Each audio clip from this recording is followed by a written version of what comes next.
I'm divorcing you and will move abroad with this person. A few months after the birth of our little daughter. While holding his mistress, my husband declared the divorce with an arrogant demeanor. A transfer with his mistress? Does he even understand what he is saying? I'll give you the house and we'll divide the assets.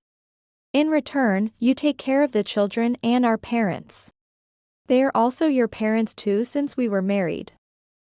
It's only natural for you to take care of them.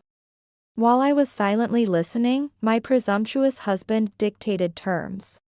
As if he was doing me a favor. He wanted a divorce and still expected me to care for his parents who lived with us. Which infuriated me. What I couldn't forgive the most was his disregard for our child. If he insists, I have my own thoughts. I agree to the divorce.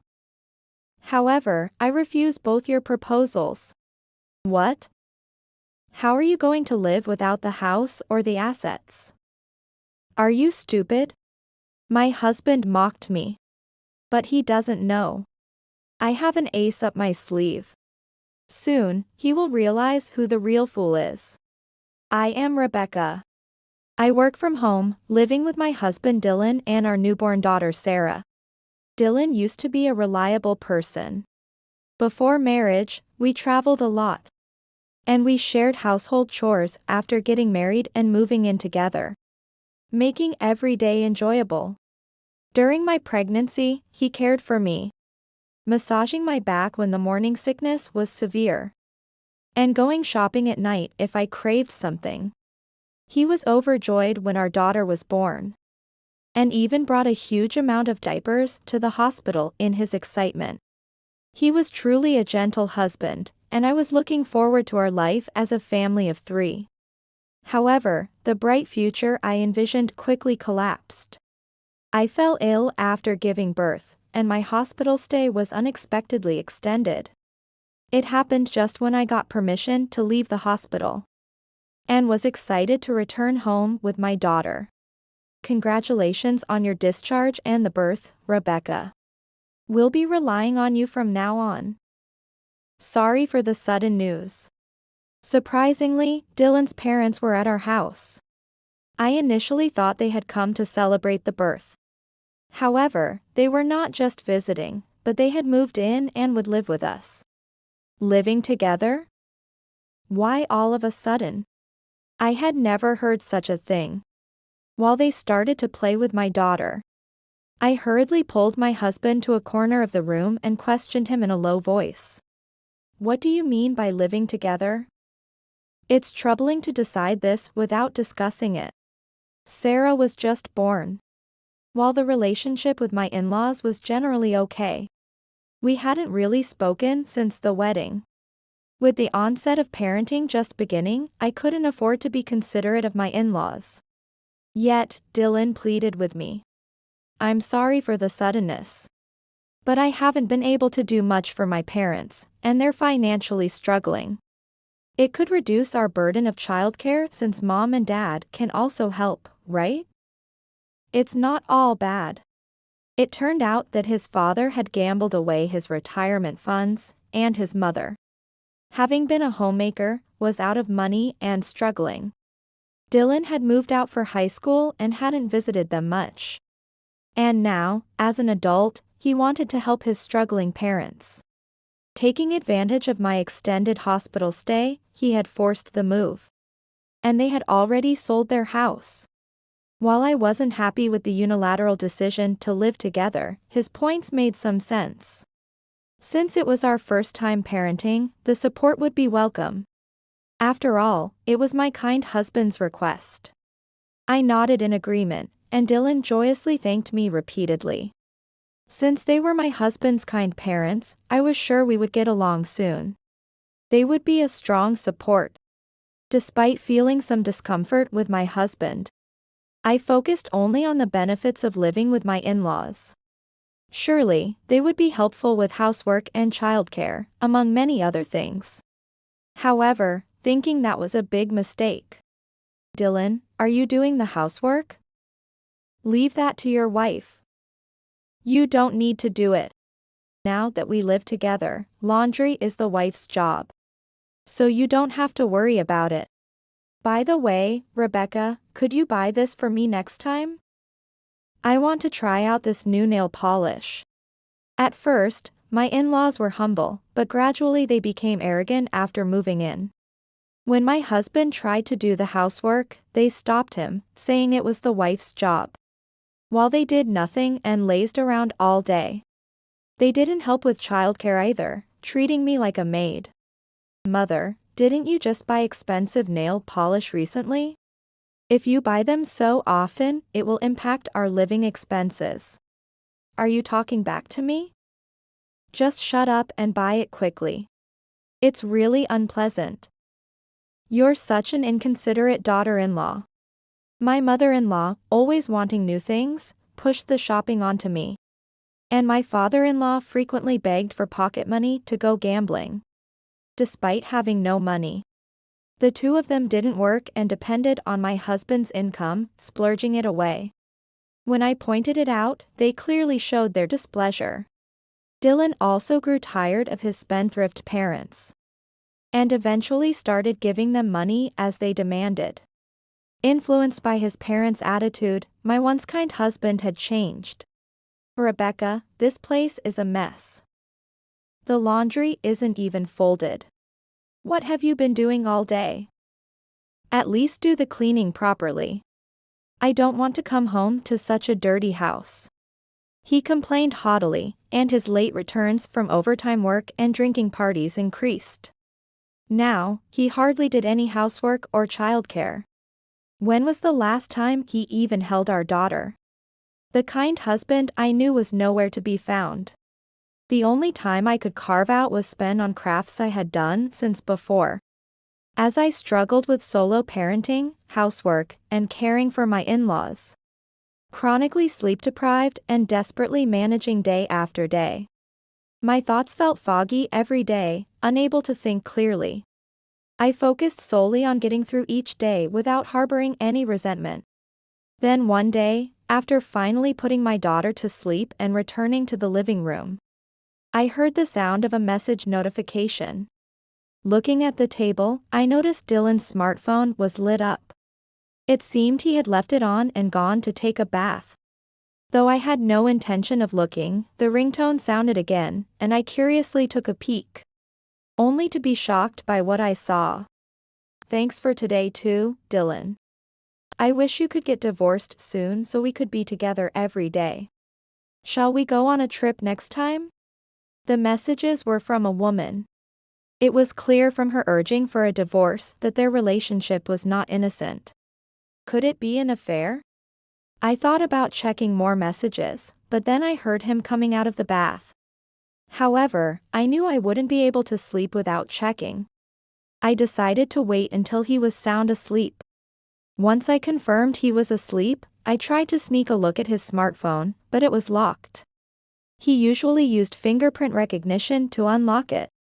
Using his finger, I tried the fingerprint recognition, and it unlocked successfully. Careful not to wake him, I immediately opened the messaging app. I hoped it was all a misunderstanding. However, my hopes were dashed as I only found flirty messages between them. Can't wait to divorce Rebecca and be with you. I want to be with you forever. It's hard to meet without the company finding out about us. Just a few of the incriminating messages made me feel sick. It appeared Dylan was having an affair with his mistress, who was called Alyssa, within the company. Looking back to the beginning of history, they had started their exchange shortly after my in-laws moved into our house. The most recent dates suggested they had stayed at a hotel on days. Dylan had claimed to be working late.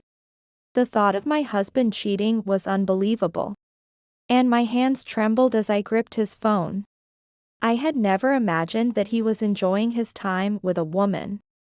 From his company while dumping all the housework, childcare, and care of his parents on me. The shock of betrayal blurred my vision. Yet, as I scrolled back through the messages, my eyes caught another message from his mistress. By the way, aren't you getting a transfer abroad soon? I'd love to go too. Maybe I should just go. A transfer abroad? Dylan? I had heard nothing about that. From their conversations, it seemed his transfer abroad was true, which will be due soon. Despite having a newborn daughter, he hadn't shared with me any information about the in-laws' move or the transfer abroad. We were supposed to be a family.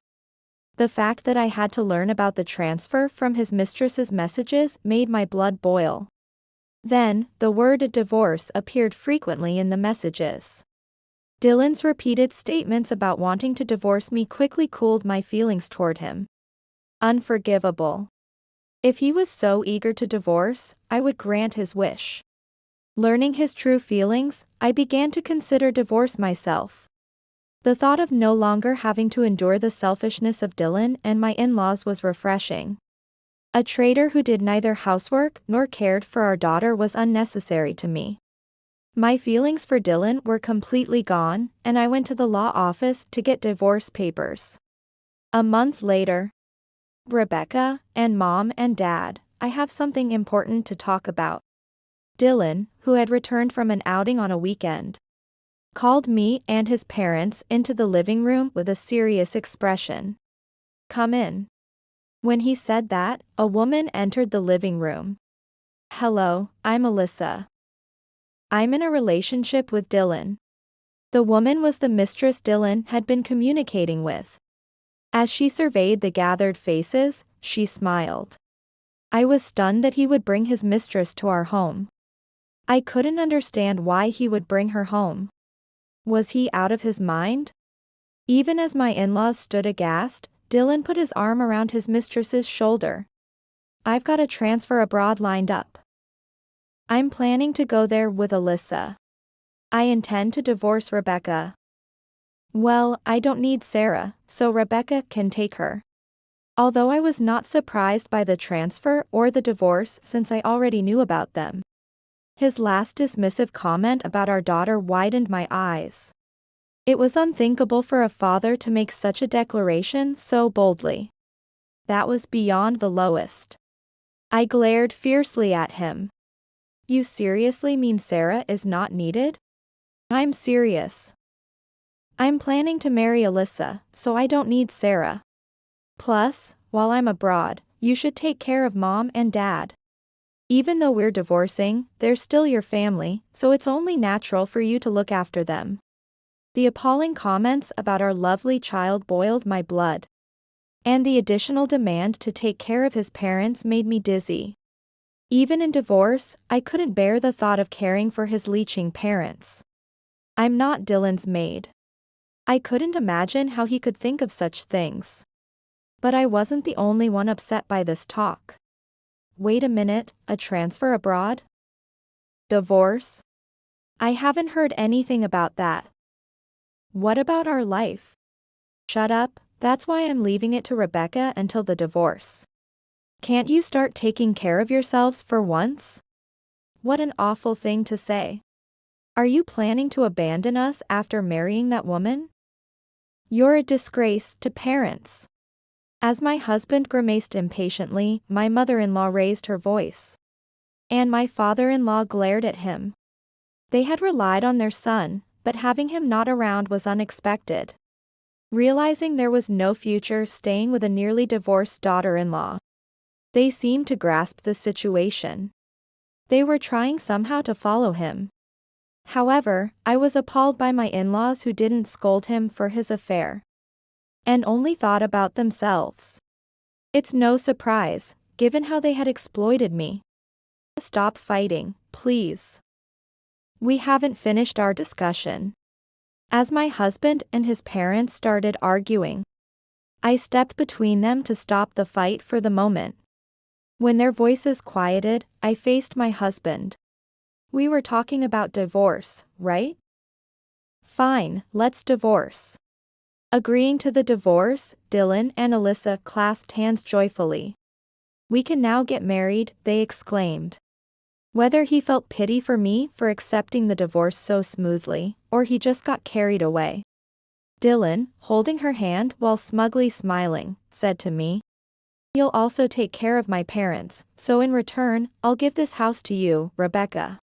I'll even split the assets because I feel sorry for you. Be grateful. I frowned at his haughty attitude. He probably thought he was being merciful. However, my decision was already made. I agree to the divorce. However, I refuse both your proposals. What? How are you going to live without the house or the assets? Are you stupid, Rebecca? Are you dumb? Dylan is being kind to you. It's a pity that you've been living with such a person. I'm really glad you chose me.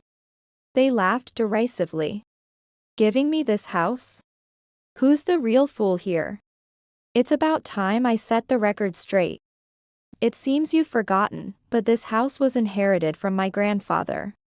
The deed is still in my name, so you have no authority to decide what to do with this house. There was a momentary pause in my husband's movements. Perhaps having completely forgotten that the house was in my name. I inherited it before we got married. Before we moved in, Dylan himself had said, "Since it's your inherited house, let's take good care of it."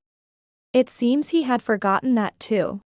Moreover, if I divided the property with you, Dylan, I would be at a loss. So I have no intention of doing so. You at a loss? Even though you earn less than me? He looked down on me as if I were saying something absurd. This man, despite living with me, knew nothing about me. It was astonishing how little he understood about how his spouse earned her income. I've been running an online shop selling handmade accessories with a friend since I retired after getting pregnant. The shop is doing well now, and I'm actually earning quite a bit more than before. In fact, I had been selling handicrafts online with a friend since my pregnancy. I had always been into crafts as a hobby and thought I was quite skilled. Amidst this, a crafting friend suggested we start an online shop while I had time on my hands. Before retiring, I worked in marketing. So I contributed ideas and sold the items as unique, one-of-a-kind products. We accepted custom orders and focused on creating pieces that satisfied our customers. The sales were modest at first, but gradually they improved and became quite substantial. My earnings had long surpassed my husband's income. He was shocked to learn just how much I was making. When asked why I hadn't told him, I simply responded that he had never asked. It was his fault for not taking the time to connect with me as a couple. Lately, I've been paying most of the living expenses. Your parents have been spending your money like water, Dylan. How could we possibly live on your earnings alone? Have you checked your account?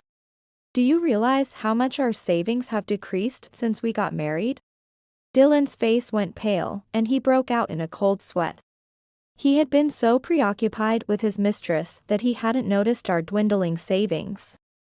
Originally, we lived on his income. However, since his parents moved in, their gambling and shopping had increased our expenses. So I had to use my earnings. Dividing assets under these circumstances would be a loss for me. So, no need for property division, right? Surely, Dylan, you're not expecting to rely on my money after initiating the divorce? When I spoke firmly, he was slightly flustered but nodded vigorously, seemingly trying to stay cool in front of his mistress. Okay, no need for property division. The moment I got his agreement, I took out the already completed divorce papers from the cabinet and placed them in front of him. Then, sign this now. Divorce papers? Why? Dylan was surprised not only that there were divorce papers, but also that they were already filled out. I handed him a pen without allowing him to question further. Good thing I had them handy. It's great that the divorce will be finalized before you go on your overseas assignment. This way, your parents and I will have absolutely nothing to do with each other.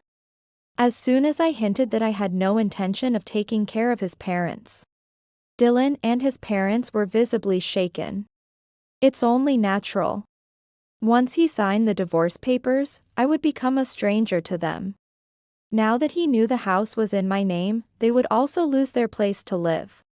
Before his parents could make a scene, I urged him to sign, and he finally did. After carefully taking it, I smiled brightly at my in-laws and Dylan, who stood frozen and stiff. Well, since this is now my house, I'd like those who are unrelated to please leave. If you don't leave quickly, I'll inform your company about the affair. Just as I told them that, fearing the news reaching his company, Dylan hurriedly took his parents and his mistress and left the house. Only my precious daughter remained at home. Finally, the house became quiet, and I took a deep breath of relief. 6 months had passed since the divorce was finalized when I received a call from Dylan, who sounded extremely exhausted. It seems he was facing a difficult situation at work. Afterward, my in-laws moved into a cramped, run-down apartment, and Dylan started living at his mistress's place. Perhaps Dylan felt relieved to be away from the troublesome in-laws, and ready for a fresh start with his mistress. However, fearing being abandoned by Dylan as he moved abroad, my in-laws called his company multiple times until the upper management agreed to cancel his overseas transfer. During those calls, they explained in detail about the divorce and his affair, saying he divorced his wife and got together with his mistress. And, if he goes abroad with his mistress, we will run out of money and won't be able to live. Because of this, rumors of the affair spread throughout his company, and he was seen as a troublemaker, which led to the cancellation of his overseas transfer. Furthermore, intimate exchanges through company email about dining and hotel arrangements with his mistress were uncovered during an internal investigation. Dylan ended up not just losing his overseas transfer but being demoted to a remote location. His company was abuzz with the affair story, and he found it difficult to work as he was looked at unfavorably. I want to quit my job. Rebecca, can't you support me? I realize now that I need you. On the phone, my exhausted ex-husband pleaded with me. It was surprising to hear such words from a man who initiated a divorce and moved in with his mistress. Even if Dylan felt he needed me, I did not need him. I refuse. Instead, you'll be paying me child support. Keep that in mind. As soon as I firmly brought up child support, perhaps missing his daughter, I could hear Dylan crying over the phone. I want to see Sarah. I want to spend time with my lovely Sarah. His late regrets repulsed me. To think he could utter such things after all he had said about not needing her. It was you who said you didn't need your daughter, right? Don't forget the words you said to your precious daughter. If you miss her, make sure you pay child support. If he truly cared for his daughter, he should start by fulfilling his responsibilities. Dylan nodded through his tears and agreed to pay the child support. Due to the affair rumors spreading in her company, the mistress was bullied by senior colleagues and eventually resigned due to stress. It's unfortunate she fell ill, but had she not engaged in the affair, she wouldn't have faced such a future. She was being punished for her lack of self-discipline. As his mistress and Dylan's relationship deteriorated, they eventually broke up. Dylan moved out of her house and temporarily lived with his parents in their shabby apartment. But fearing being abandoned again if Dylan was demoted, his parents took his money and disappeared. Dylan contacted me to ask if I knew where they had gone, but of course, I had no idea. From his urgency, it seemed they had taken a significant amount of money. Eventually, Dylan planned to report to the police, saying bitterly, "I won't forgive anyone who takes the money I earned." If his parents were found, a nasty family dispute seemed inevitable. Meanwhile, I continued to work and manage a successful online shop with a friend while raising my daughter. Life remained busy, but without the burden of caring for my Dylan and his parents. I felt much freer and more comfortable.